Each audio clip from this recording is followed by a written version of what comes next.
한 주일 평안하셨습니까?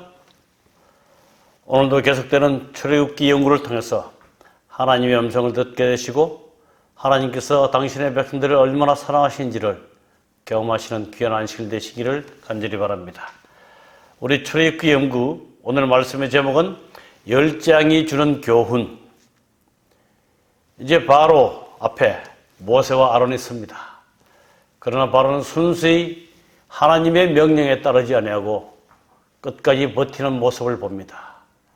그때 우리 하나님께서는 계획된 대로 애굽 땅에 10가지 재앙을 내리게 됩니다. 왜 하나님께서 이 애굽 땅에 10가지 재앙을 내려야 하는지 그 이유를 오늘 배우시고 하나님의 인내와 하나님의 자비가 여러분의 마음속에 들려지기를 간절히 바랍니다. 모세와 바로가 만났을 때 바로는 모세 앞에 너희들이 하나님이 보냈다는 증거를 내게 요구하라. 히브리의 하나님이 어떤 분인지를 이적을 보이라고 요구를 합니다. 그때 말씀대로 아론이 손에 들었던 지팡이를 발 앞에 던질 때 뱀이 되었습니다. 이 뱀이 되자 왕도 박사와 박수를 부르고 그 사람들도 지팡이를 던졌을 때 뱀이 되었습니다. 그러자 이 바로는 아론과 모세가 이스라엘의 하나님 여호와가 보냈다는 사실을 부정하기 시작했고 또 그 여호와가 그가 섬기는 신과 별반 다를 바가 없음을 그는 생각하게 되었습니다. 그러면서 자기가 섬기는 신도 모세와 아론의 신과 같다고 그는 주장하기를 시작합니다. 그때 우리 하나님께서는 아론의 뱀이 이 바로의 술객과 술사들의 뱀을 삼키는 그런 하나님의 능력이 다함을 그들에게 보여줍니다. 그때 이 바로는 자기가 생각하는 그 고집이 정당하기 위해서 구실을 찾습니다. 바로는 하나님의 명령을 거절하는 자신의 고집을 정당하기 위하여 어떤 구실을 찾고 있었다. 그런데 그때 사단은 바로가 원하던 바로 그것을 주었다. 여러분, 이것은 바로의 마음뿐 아니라 하나님을 거절하고자 하는 사람들은 그들의 마음속에 그 거절하고자 하는 구실을 찾기를 딱 바라고 있습니다. 혹시 우리가 우리의 마음에 하나님의 음성이 들릴 때 그 음성을 순종할 수 없는 구실을 찾고자 한 적이 있지 않습니까? 또한 그러할 때 사단은 묘하게도 그런 구실을, 핑계를, 변명거리를 우리에게 주는 현실을 볼 수 있습니다. 이 바로는 모세와 아론이 박사와 박수에 지나지 않고 별반 중요한 신이 아니다라는 사실을 그는 인정하기를 원했습니다. 또한 사단은 모세와 아론으로 하여금 그들의 사명이 하나님께로부터 왔다고 믿는 그들의 신앙을 흔들어 놓음으로 자기의 부하들이 이기기를 바랐다. 저는 이 장면을 생각해 봅니다. 아론이 그의 지팡이를 바로 앞에 던졌을 때 뱀이 되었어요. 그런데 바로의 술사들도 던졌을 때 뱀이 되었습니다. 근데 하나님 앞에 자기의 지팡이를 던졌을 때 뱀이 된 것은 경험했지만 바로의 박사와 박수들이 던지는 지팡이가 뱀이 된 것은 경험하지 못했습니다. 아마 순간적인 혹은 당황했을 것입니다. 그러나 하나님께서는 아론의 지팡이로 뱀이 된 이 뱀이 바로의 뱀들을 삼키게 함으로 하나님의 능히 그들보다 강함을 잘 보여줬습니다. 이제 끊임없이 거절하자 우리 하나님께서는 열재앙을 내리기 시작합니다. 이 열재앙은 약 20일 동안 이루어진 재앙인데요. 피, 개구리, 이, 파리, 악질, 독종, 우박, 메뚜기, 흑암, 장자 죽음입니다. 근데 이 죽음, 이 재앙을 쭉 살펴보면 하나님께서는 그 당시 애굽 사람들이 섬기던 물가의 신들, 강의 신들, 육지의 신들, 공기의 흐름의 신들, 혹은 하늘의 신들, 태양신까지 그들이 섬기던 모든 이 땅의 신들을 강타함으로 여호와 하나님이 유일한 하나님이요 참신임을 그들에게 보여주고 있습니다. 우리 간략하게 좀 살펴볼까요? 첫째 신앙, 나일강을 치니 그 물이 다 피로 변했습니다. 이 나일강은 애굽 사람들의 큰 신이었습니다. 특별히 바로는 그 강을 경배하기 위해서 날마다 그리로 갔다라고 기록되어 있습니다. 근데 그가 경배하던 강이 물이 피가 되었다는 사실은 그 강의 신보다 하나님이 더 강함을 보여주고 있습니다. 그런데 애굽 술사들도 자기와 같이 행함으로 바로의 마음이 요동하지 않았습니다. 그래서 부활과 영성의 신 오시리스, 나일강의 신 하피, 홍수의 신 사테드 등이 첫째 재앙에서 망해버리는 것을 애굽인들에게 보여준 것입니다. 둘째 재앙 개구리 때, 이 개구리 역시 애굽 사람들의 신이었습니다. 그러나 개구리가 그들의 삶을 해할 때 그들은 마음이 변하기 시작합니다. 이것을 본 바로의 마음이 꺾였습니다. 그래서 기도할 때를 정해달라고 왕에게 요청하고 모세와 아론은 이 개구리가 더 이상 올라오지 않도록 기도함으로 개구리가 사라지게 됩니다. 그런 사이에 바로는 적당한 시간에 이 개구리들이 저절로 사라지길 바랐지만은 정한 때까지 계속되었습니다. 세 번째 이 재앙입니다. 이 재앙. 애굽 온 땅에 티끌이 이가 되어 사람과 가축에 기어오르는 괴롭힘을 당하는 그런 재앙이 있게 됩니다. 이 재앙부터 바로의 술객들이 따라할 수 없는 하나님의 능력으로만 이 재앙들이 임하게 됩니다. 이 세 번째 재앙은 티끌이 이로 변한 재앙은 땅의 모든 신 예로들에 임하였다. 땅에 있는 많은 신들이 있었습니다. 하나님께서는 이 티끌을 흩으셔서 이들이 섬기는 땅의 모든 신들이 무능함을 입증해 주었습니다. 이제 이 재앙부터, 셋째 재앙부터 바로의 신하들은 따라올 수 없는 하나님의 능력으로 이게 재앙이 이 땅에 임하게 됩니다. 이제 네 번째 재앙, 파리 때입니다. 파리 역시 이 애굽 땅의 신이었습니다. 그래서 하나님께서는 그들의 신 하나하나를 정복하면서 나 여호와가 이 땅의 참 능력의 신임을 점점점 증명해 보입니다. 그런데 이 넷째 재앙, 파리 때 재앙부터 하나님께서는 당신의 백성들이 살고 있는 고센 땅을 구별하여 곳에 파리가 없게 만들어 주었습니다. 호소와 경고도 효력이 없었습니다. 바로는 점점 그의 양심은 강하게 거절하게 되었습니다. 그러나 이 재앙은 고센 땅에는 미치지 않았다고 기록되어 있습니다. 이 다섯 번째 재앙, 가축의 악질입니다. 곧 말간 나귀와 낙타와 소와 양에게 더하리니 심한 돌림병이었더라. 가축에게 이제는 작은 미문에서부터 점점점 커져서 가축에게 그들의 직접적인 재산이요 그들의 삶을 부유하게 해주는 이 가축에게 짐승들에게 암소와 항소, 말, 왕, 양, 약대, 나귀들에게 다 재앙이 임합니다. 다 죽임을 당합니다. 그러나 이스라엘의 상축은 하나도 죽지 아니하였다.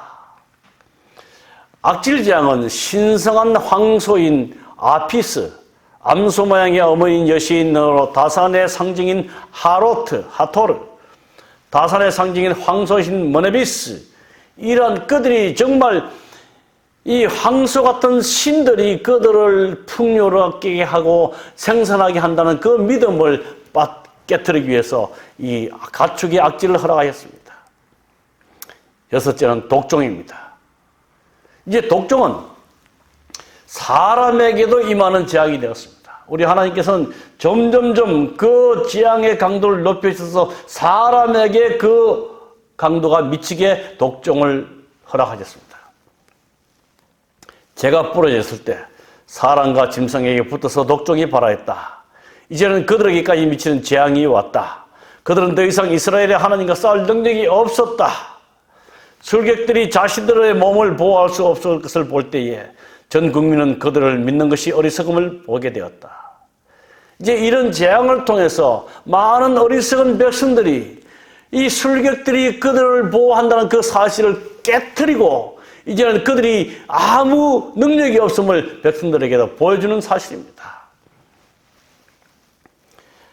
타이폰, 세크멧, 질병들을 막아주는 신이라고 그들은 말했지만 또한 임호텝 같은 이 의술의 신이라고 생각했지만 그들이 다 무능함을 보여주는 그런 재앙이 6번째 재앙 독종입니다.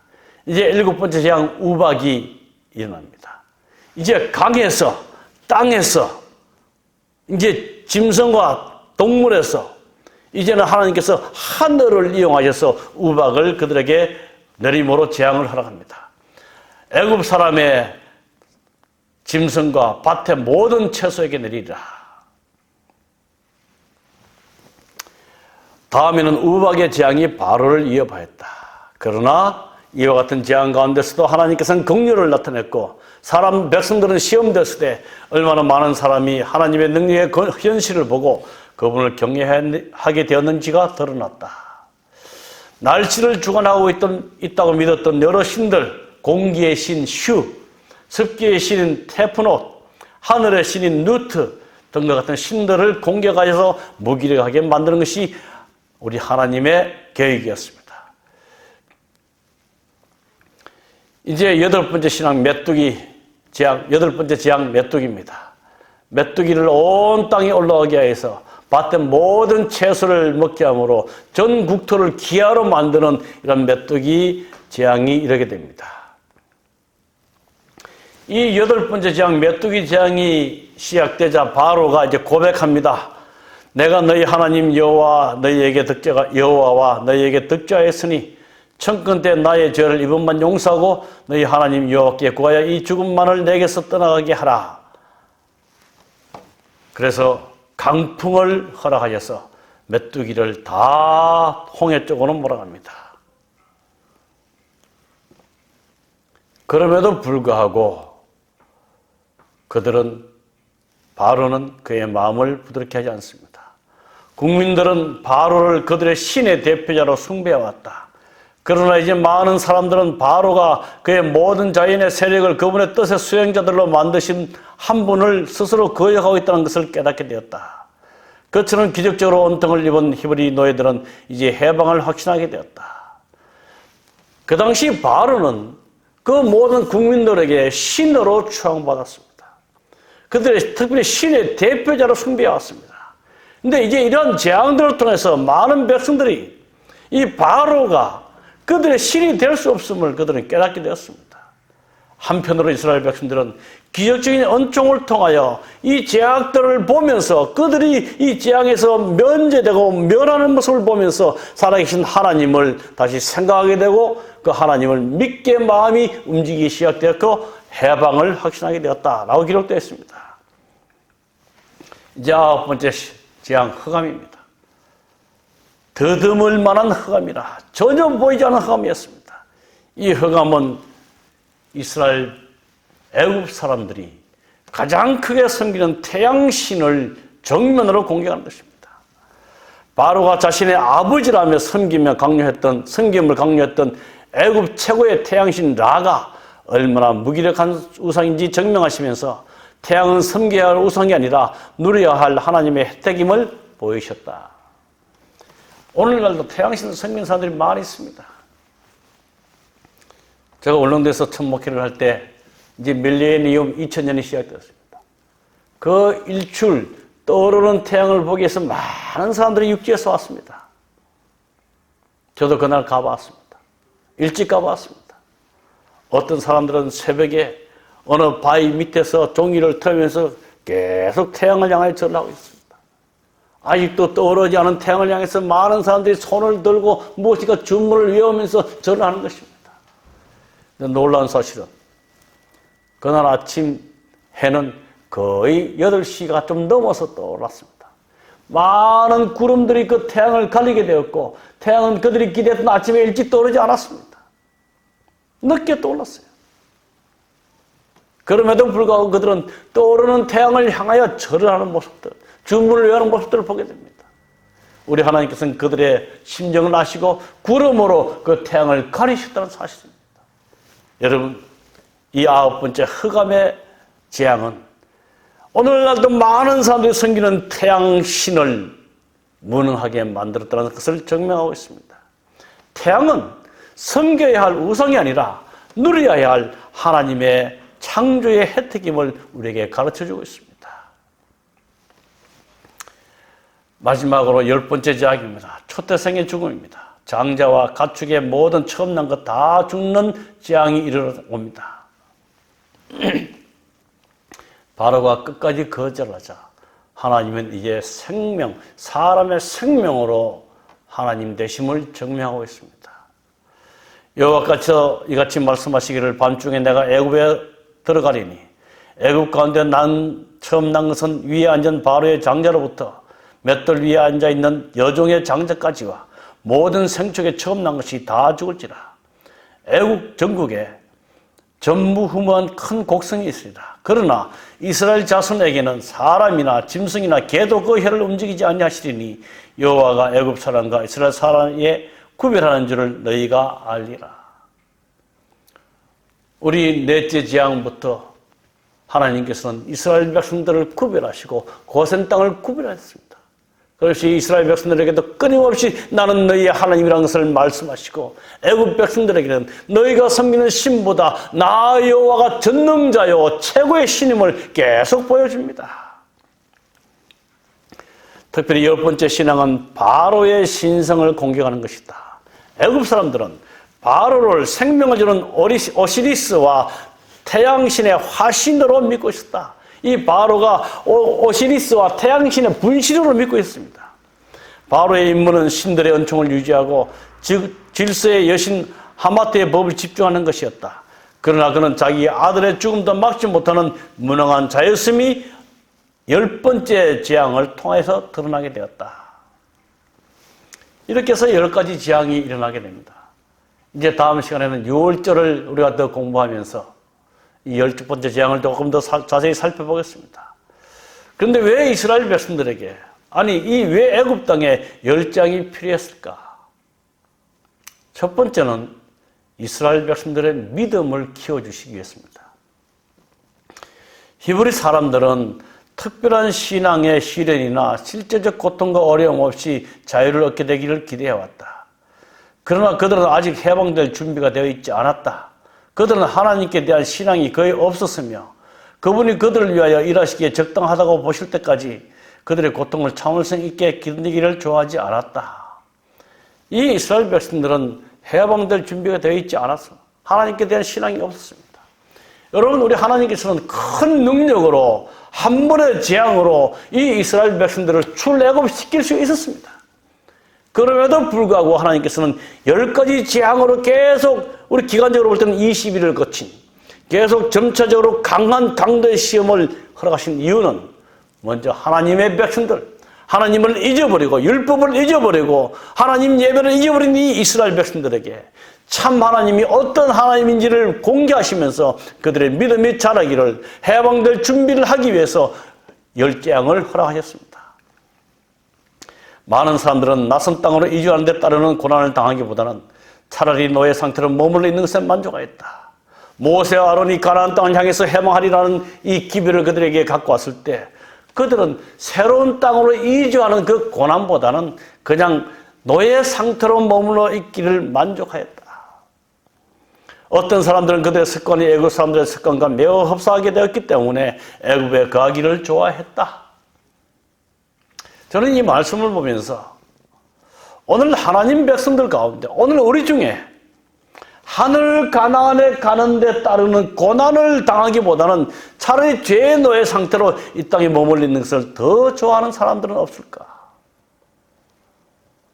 우리의 습관들이 어쩌면 이 죄의 세상 사람들의 습관과 너무 같기 때문에 하늘에 가는 것보다 이 땅에 머무는 것을 더 좋아하는 성도들은 없을까 생각하게 되었습니다. 이런 마음이 있다면 아직까지 주께서는 오시지 않으실 것입니다. 우리가 하늘로 이주하는데 따르는 고난을 절개하게 되고 이 땅의 사람들의 습관보다 하늘의 것을 더 사모하고 간절히 우리가 원한다면 우리 주님은 그것을 이루어 주시기 위해서 오실 것입니다. 열장의 필요성은 먼저 하나님 백성들의 해방될 준비를 시키는 것이고 하나님께 대한 신앙을 키워주시기 위해서 하나님께서 허락하셨다는 사실입니다. 그러므로 여호와께서는 바로 앞에서 나타내신 당신의 첫 능력으로 그들을 해방시키지 않으셨다. 하나님께서는 애굽 왕의 포악한 정신이 더욱 완전하게 드러나도록 하는 동시에 당신 자신을 당신 백성에게 나타나시기 위하여 모든 사건들을 당신의 섭리로 지배하셨다. 그분의 공의와 능력과 사랑을 보고서야 그들은 애굽을 떠나 그를 섬기는 일에 자신을 바치기로 선택할 것이었다. 이스라엘 백성이 애굽을 떠나기를 싫어할 만큼 부패하지 않았더라면 모세의 직무는 훨씬 쉬웠을 것이다. 저는 이 부조와 선지자에 있는 말씀을 읽으면서 이스라엘 백성이 애굽을 떠나기를 싫어할 만큼 부패하지 않았더라면 오늘날 하나님을 믿으라고 공언하는 하나님의 백성들이 이 땅을 버리고 하늘에 가기를 싫어할 만큼 믿음의 연약함이 없었더라면 주께서 오셨을 것이라는 생각이 들게 되었습니다. 오늘 우리가 하늘을 사모하고 주의 오심을 사모한다고 말하지만 이 땅을 얼마나 사랑하는지 이 세상 것에 얼마나 우리가 누리고 살기를 원하는지 우리의 믿음을 다시 한번 살펴봐야 할 것입니다. 열 재앙을 내리신 하나님의 목적이 부조와 선지자 263쪽에 잘 기록되어 있습니다. 첫 번째, 애굽인들이 섬기는 그들의 신들이 얼마나 무능한가를 보여주십니다. 많은 신들이 애굽에 있었던 것처럼 이 땅에 많은 신들이 있습니다. 물론 신으로 모시고 받들진 않지만 그들이 하나님 이외에 의지하는 많은 것들은 다 신이 될 것입니다. 자식이 신이 될 수도 있고 돈이 신이 될 수도 있고 명예가 신이 될 수도 있고 어떤 자리가 권력이 신이 될 수 있습니다. 그것들이 얼마나 무능한가를 보여주는 것이 열 재앙의 목적입니다. 두 번째는 지각 없는 신들에게 축복을 받았다는 저들의 자랑을 침묵시킬 것이다.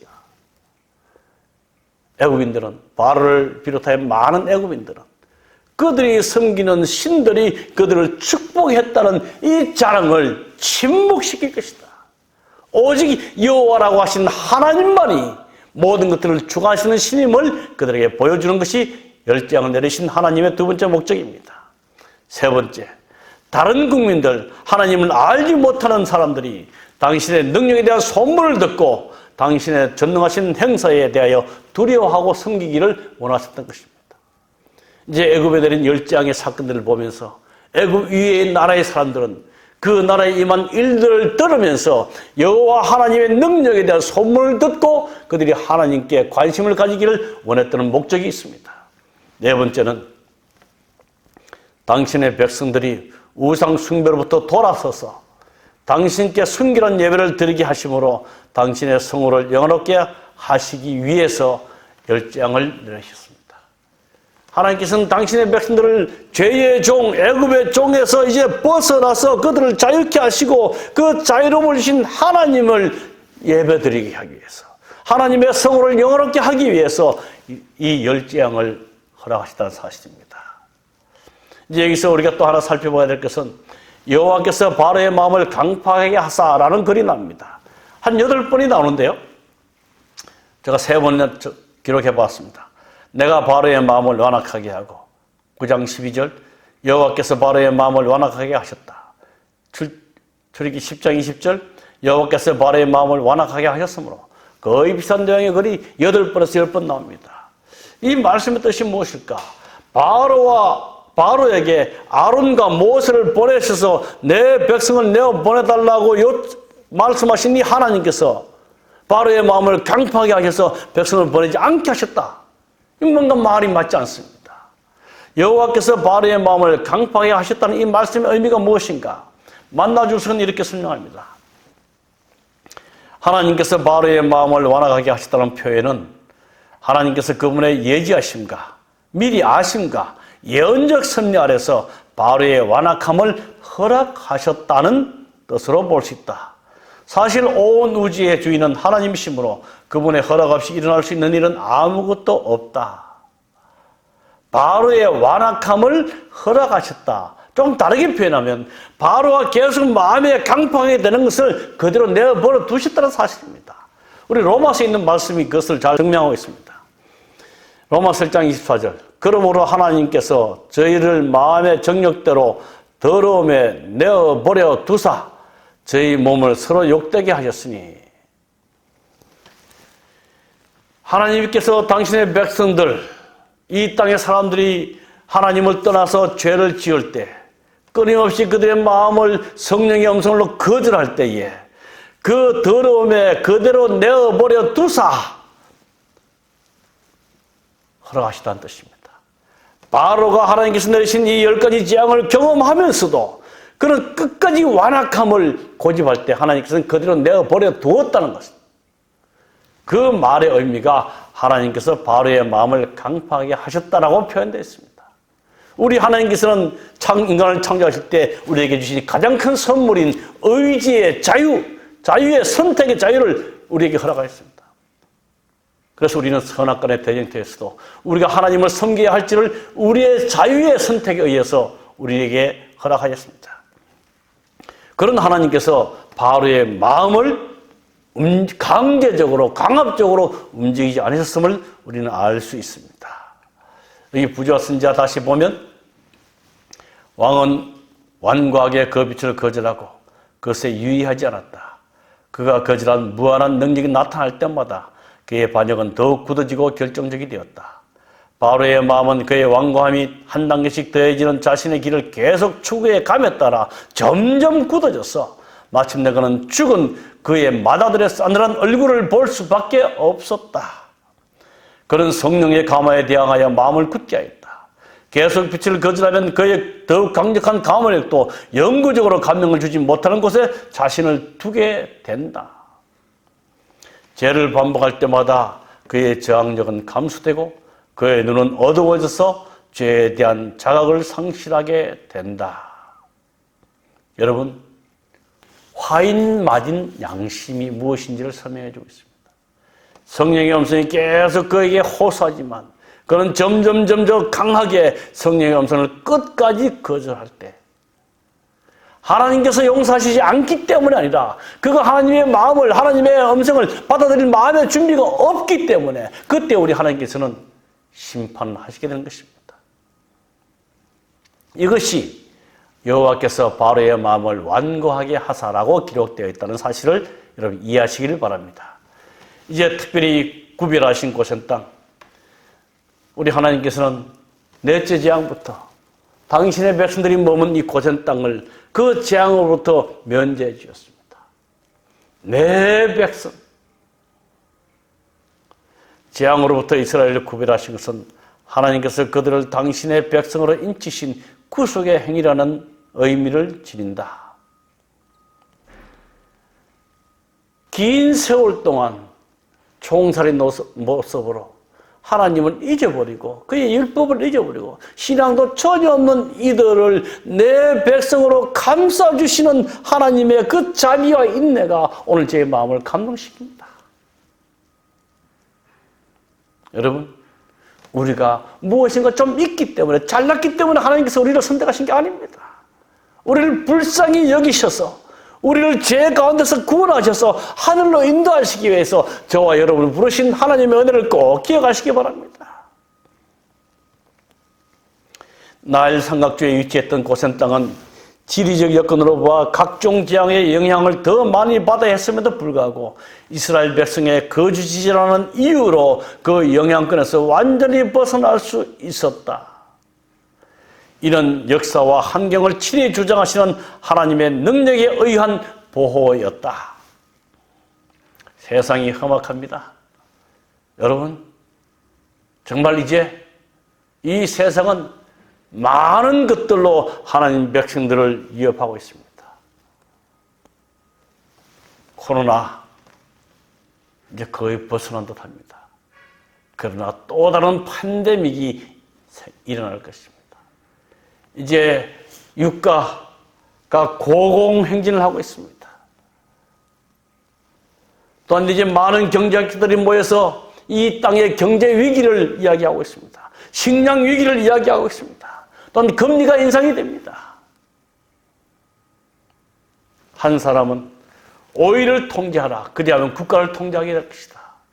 식량을 통제하라. 그리하면 백성을 통제하게 될 것이다. 라고 얘기했습니다. 오늘날 이 땅의 숨은 엘리트들이 이 세상을 움직이고 있습니다. 한 사람은 이렇게 말합니다. 정치인들은 우리의 꼭두가시이다. 우리가 세상의 흐름을 결정할 것이다. 정말 우리는 정신 차려야 합니다. 이 나라는 정말 보이지 않는 세력의 힘을 얻어서 하나님의 진리의 백성들이 하나님께 예배드리는 일을 방해할 것입니다. 바라기는 이 어려운 현실 속에 우리 하나님께서 역사와 환경을 친히 주장하시는 그러한 분이심을 믿음으로 바라보시고 그 하나님만을 의지하시기를 간절히 바랍니다. 10장의 구속사적인 의미가 있습니다. 첫 번째, 하나님만이 참 신이요 최고의 신이다. 두 번째, 하나님만이 경배의 대상이다. 세 번째, 하나님의 절대적인 주권을 인정하게 된다. 네 번째, 하나님을 거절한 결과를 바라보게 됩니다. 이 출애굽, 애굽 땅에 내린 10가지 재앙의 총 주제는 나를 여호와인 줄 알리라 하는 것입니다. 애굽 땅에 있던 모든 신들, 그들이 섬겼던 모든 신들보다 더 강하고 위대한 신, 내가 여호와인 줄을 그들에게 알게 하기 위해서 애굽 땅에 이 10재앙을 허락하였습니다. 사랑하는 성도 여러분, 이 세상이 우리를 위협하고 우리 또한 연약한 믿음 때문에 여호와 하나님보다 의지하는 것들이 많이 있습니다. 이 모든 것들을 다 내려놓으시고 오늘 이 땅에 어떤 신보다 위대한 신임을 보여주신 이 10재앙을 통해서 오직 여호와 하나님만이 우리가 의지할 신임을 깨달으시고 하나님께만 의지하시게 되기를 간절히 바랍니다. 그리고 이 세상의 흐름이, 환경이, 역사가 우리를 아무리 위협해 올지라도 우리를 구원하시고 우리를 그 모든 위협 속에서 견디게 하실 분은 여호와 하나님밖에 없음을 기억하시고 하나님께 끝까지 충성하시는, 그리하여서 우리 하나님이 곧 오셔서 우리를 하늘 가나안 땅으로 인도하실 때에 그 나라에 모두 함께 가시게 되기를 간절히 바라면서 오늘 말씀을 마치겠습니다.